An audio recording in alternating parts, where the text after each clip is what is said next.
Have you heard about this Brazilian film, I'm Still Here? I have, yeah. It's getting a lot of Oscar buzz. Yeah, it is.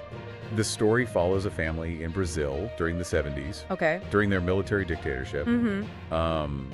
And their world kind of gets turned upside down when the father, who's a congressman, vanishes. Oh, wow. And his wife, Eunice, embarks on this relentless search for the truth about what happened to him.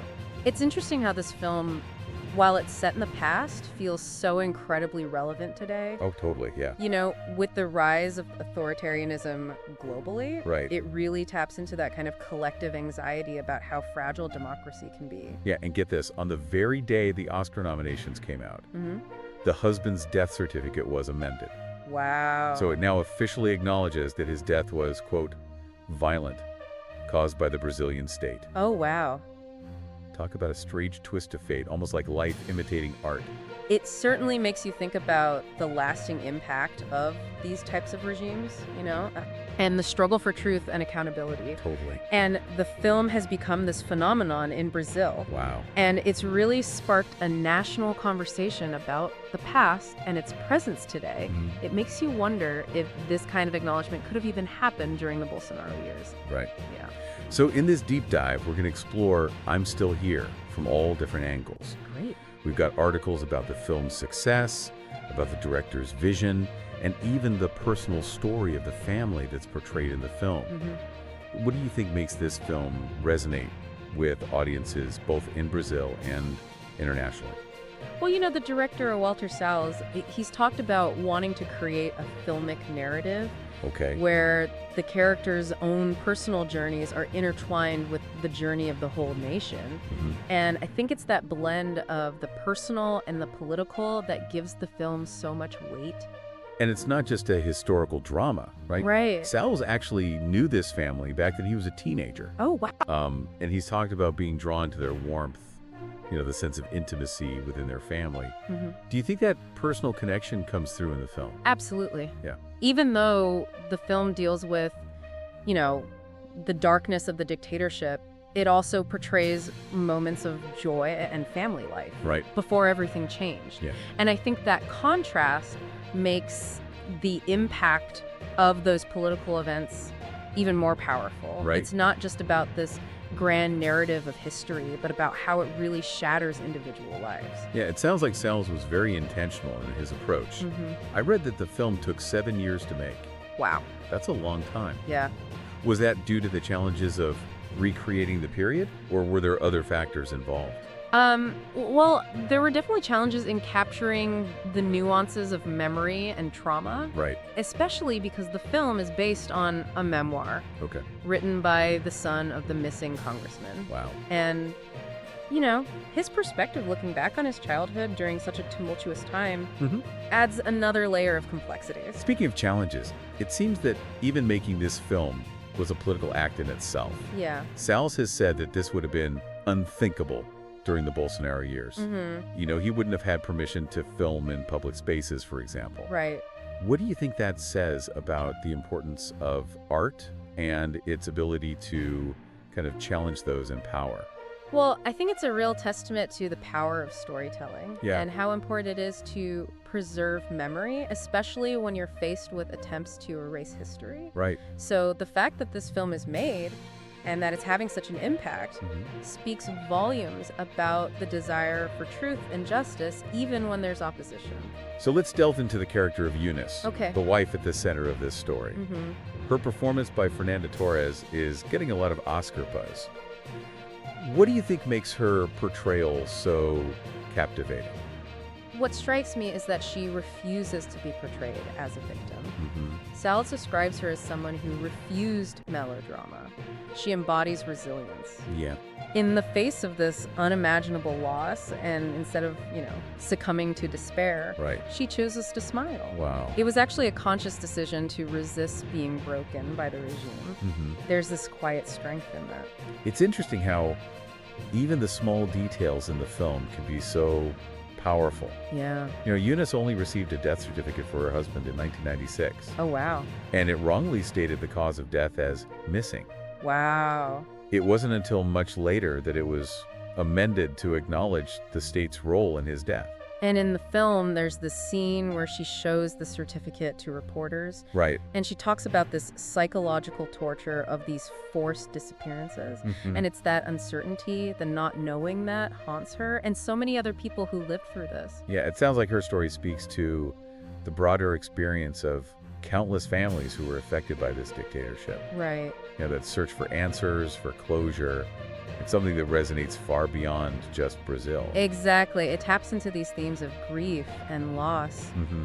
and the struggle for truth and justice. Right. And the way she chooses to confront all that grief, not with bitterness, but with quiet determination, I think that makes her character so compelling. No, this film has become a box office hit in Brazil. Mm-hmm. And I'm curious why you think it's resonating so strongly with Brazilians in particular. Okay.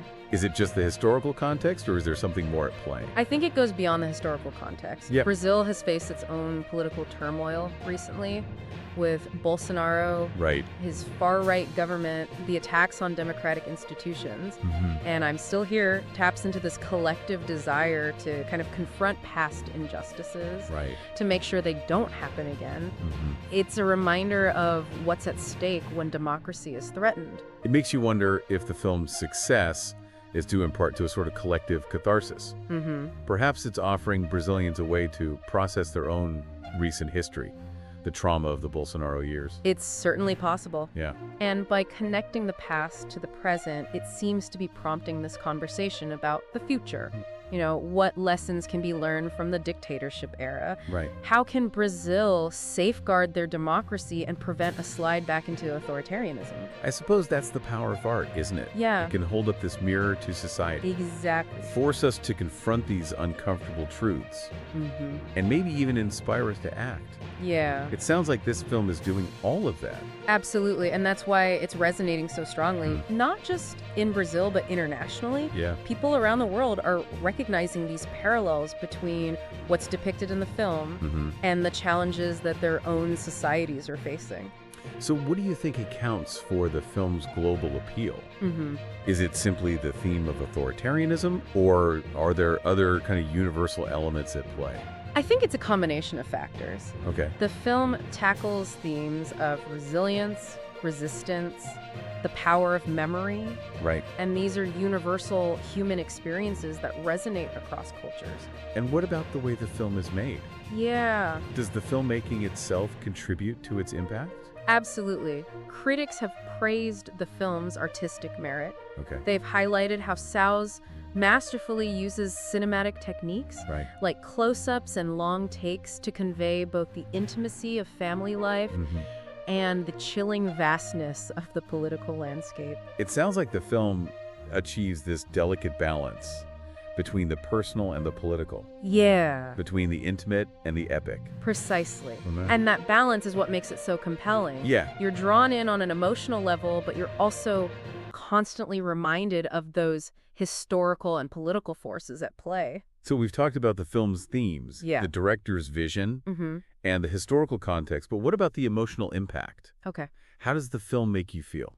Well, on the one hand, there's a sense of sadness and outrage at the injustice of it all. Right. You feel the weight of that loss, the grief, the frustration of searching for answers that may never come. And yet there's Eunice's resilience, Mm-hmm. that refusal to be broken. Right. Does that offer a sense of hope? It does. It's Yeah. a reminder that even in the darkest of times, the human spirit can endure, Right. and that even small acts of defiance can have this profound impact. Now, I'm curious, knowing all this, what stands out to you most? Okay. What resonates most with you from everything we've discussed? You know, what strikes me is the power of memory. The way this film brings the past to life and forces us to confront it. Right. It's this reminder that we can't simply forget or ignore history, especially when it comes to confronting injustice. I think that's a powerful takeaway. Yeah. It's not just about remembering what happened, but about understanding how the past continues to shape the present. Exactly. And that's why stories like I'm Still Here are so important. They help us make sense of the world around us and inspire us to create a better future. I agree. Yeah. It's interesting to think about how the making of this film was really impacted by the political climate in Brazil. Right. Salas has talked about how, the political landscape shifted after Bolsonaro's defeat in 2022. Yeah. Would you say there was this renewed sense of hope, a willingness to finally confront those darker chapters of Brazil's history? Absolutely. There was this like palpable shift, you know? Mhm. People felt like they could finally breathe again. Like Yeah. they could speak out without this fear of reprisal. Right. And I think it's not surprising that Salles saw this as the opportunity to tell this story, Mhm. a story that might have been silenced just a few years earlier. So the timing of the film coinciding with this change in the political climate seems almost serendipitous, wouldn't you say? Yeah, it does feel like the stars aligned for this to be told at this particular moment, Mhm. and the message, I think, couldn't be more timely. Right. Not just for Brazil, but for the world. Right. You know, Salles himself has pointed out that one of the first things authoritarian regimes do Right. is they try to erase memory Mm-hmm. and rewrite history Right. to suit their own narrative. It's like what they tried to do with Eunice's husband, Yeah, right? Falsifying the death certificate, claiming he was simply missing. exactly. It sends chills down my spine Think- thinking about it. And that's why films like this are so crucial. Yeah. They serve as this powerful counter-narrative, Mhm. challenging those attempts at historical revisionism, Right. reminding us of what happened, Right. honoring the victims, Mhm. forcing us to confront those uncomfortable truths that people would rather bury. Yeah. And that's what seems to be resonating with international audiences, too. Mm-hmm. We're seeing this disturbing rise in authoritarianism globally. Yeah, People are looking for ways to understand it, right. to resist it. And perhaps this film provides a framework for doing that, Right. even if the specific context is different. Absolutely. It serves as this stark reminder Yeah. of how easily democracy can be eroded, Mm-hmm. how quickly fear and propaganda can take hold, Right. and just how devastating the impact can be on ordinary people. It's a cautionary tale, Yeah. reminding us that we can't take our freedoms for granted Mm-hmm. and that we need to be vigilant in protecting them. Absolutely. It's also a testament to the power of individual courage and resilience Right. in the face of oppression. Yeah. Eunice's story, her refusal to be silenced, is incredibly inspiring. It really is. She becomes this symbol of hope, Right. you know, the enduring human spirit. Mhm. And it's something that transcends cultural boundaries. Speaking of cultural boundaries, Yeah. there's something I find so fascinating about this film. Okay. It's clearly rooted in a very specific time and place, Right. 1970s Brazil, yet it manages to speak to this universal human experience. Mm-hmm. What do you think accounts for that? Well, at its heart, it's exploring themes that are just deeply relatable Right. to anyone who's ever experienced loss, Mhm. longing, the search for truth, Mm-hmm. that longing for answers, Yeah, the fight for justice, right, the need to remember and honor those who have been lost. right, These are emotions and desires that resonate across cultures yeah. throughout history. It's amazing how a single film can spark such a profound and multifaceted conversation, Mm-hmm. not just about the past, but the present and future. Right. It's almost like a call to action, Yeah. urging us to protect our democracies, Mm-hmm. to never forget those lessons of history. It is, and it's a conversation that needs to be had, Yeah, both personally and societally. right. We need to be asking ourselves, what can we learn from the past? Mhm. What are the warning signs of authoritarianism? Right. And what can we do to prevent it from happening again? And in a way, this deep dive is just the starting point. Yeah. I'm curious to hear how this film impacts our listener, Mm-hmm. how it makes them think and feel, what connections they see to their own life, Right. the world around them. That's really the point of art, isn't it? Yeah. To make us think and make us feel Mhm. and to connect with something larger than ourselves. Right. And I'm Still Here seems to be doing just that It does. in a remarkable way. It makes you wonder if this film's success might inspire other filmmakers in Brazil and around the world Right. to tackle these types of challenging and politically charged stories. Yeah. Could this be a turning point for cinema? It certainly has the potential to be, you know, Yeah. I'm Still Here has demonstrated that there's a huge appetite for these narratives Right. domestically and internationally. Yeah. It's broken box office record. Right. It's generating this Oscar buzz. Mm-hmm. But most importantly, it's sparking these important conversations Right. about the past, present, and future. And if its success could lead to more funding Right. and support for Brazilian cinema Yeah. and for filmmakers who dare to tackle these difficult subjects, Mm-hmm. That would be incredible. It It would. would give a voice to stories that need to be told, Right. that might otherwise remain hidden. I couldn't agree more. These stories are essential. Yes. They force us to confront uncomfortable truths. They challenge our assumptions. Right. And ultimately, they can help us build a more just and equitable world. So what are your thoughts on this whole idea of art as a catalyst for change? Okay. Can a film like I'm Still Here truly make a difference in the world? That's the question that's been debated for centuries. Can art really change the world? Right. Some might argue that it's merely entertainment, Right. a form of escapism. Mhm. But I believe art has this power to move us, Yeah. to challenge us, Right. and to inspire us to think differently. And sometimes that shift in perspective is all it takes to plant those seeds of change. Right.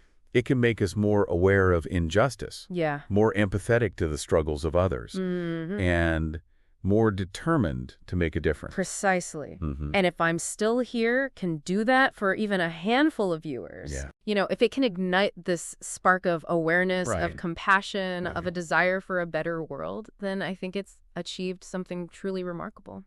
I'm inclined to agree. Yeah. Sometimes all it takes is a simple story to change the course of history. Right. Who knows? Maybe this film will be one of those stories. It's incredible how this conversation keeps coming back to memory. Yeah. It's not just about the past, Right. but about how we choose to remember it, how we grapple with those memories, and how those memories shape our understanding of the present. It's almost as if memory itself becomes like a character in the film. Totally. The way it's fragmented, layered, and sometimes unreliable. Right. It really reflects the complexity of trauma and how it can linger for generations. And that's particularly relevant when talking about dictatorships, right. where there are these deliberate attempts to suppress memory, Exactly. to rewrite history, to control the narrative. Yeah. And that's why it's so important to have films like this. Right. Stories that challenge those attempts at erasure, that give a voice to those who were silenced, Right. and that remind us of the human cost of oppression. It makes you wonder about all the other stories out there. Yeah. The ones that haven't been told, the memories that haven't been shared. Right. What do we lose when those stories are silenced? I think we lose a part of ourselves, a part of our collective humanity. Right. We lose the opportunity to learn from the past, Right. to understand the present, Yeah. and to build a better future. And that brings me back to something we mentioned earlier. Okay. The son's memoir, which was the basis for this film. Yeah. How does his perspective as the son of this missing congressman Right. add another layer to the story? I think it offers this really unique insight into the intergenerational impact of trauma. Okay. He wasn't directly involved in the political events, Right. but he lived with the consequences. Right. The absence of his father, his mother's relentless search for Sure. truth. It's a reminder that the wounds of the past can be passed down through generations. And that even those who weren't directly involved yeah, can still be so profoundly Yeah. affected. right. It makes me think about how we, as individuals and as a society, Yeah, have a responsibility to remember, right. to honor those who suffered, and to ensure that those stories are passed on. I couldn't agree more. It's not just about preserving history, Right. but about understanding how it continues to shape us today. Right. And using those lessons to inform our actions going forward. That brings us back to the film's global relevance. Okay. We've talked about how it resonates with audiences who are witnessing this rise in authoritarianism, Yeah. this threat to democratic values, Right. suppression of dissent. Do you think there's a message in this film that transcends time and place? Absolutely. A message that speaks to all of us, regardless of our background. It reminds us that the fight for freedom, for justice, for truth, it's this ongoing struggle. Yeah. And it's a struggle that has played out throughout history. Right. And continues today in different parts of the world. It's a reminder that we can't afford to be complacent. Right. We have to be vigilant in protecting our democracies and speaking out against injustice Yeah. and holding those in power accountable. And perhaps most importantly, we have to remember Yes. We have to remember the stories of those who suffered, Mhm. those who fought for freedom, Right. and those who continue to resist oppression. Right. Their stories are our stories, Mm-hmm. and they hold the key to a better future. I think that's a powerful note to end on. It is. So for our listener, if you're looking for a film that'll stay with you long after the credits roll, a film that will make you think, feel, and question, Yeah. then I highly recommend seeking out I'm Still Here. And maybe after watching it, you might reflect on the stories from your own country Right. that deserve to be remembered, retold, and honored for it. What stories need to be shared? What voices need to be heard? Right. What lessons need to be learned? And that's what this deep dive has been all about. Mm-hmm. Exploring this powerful story, connecting it to the bigger picture, Right.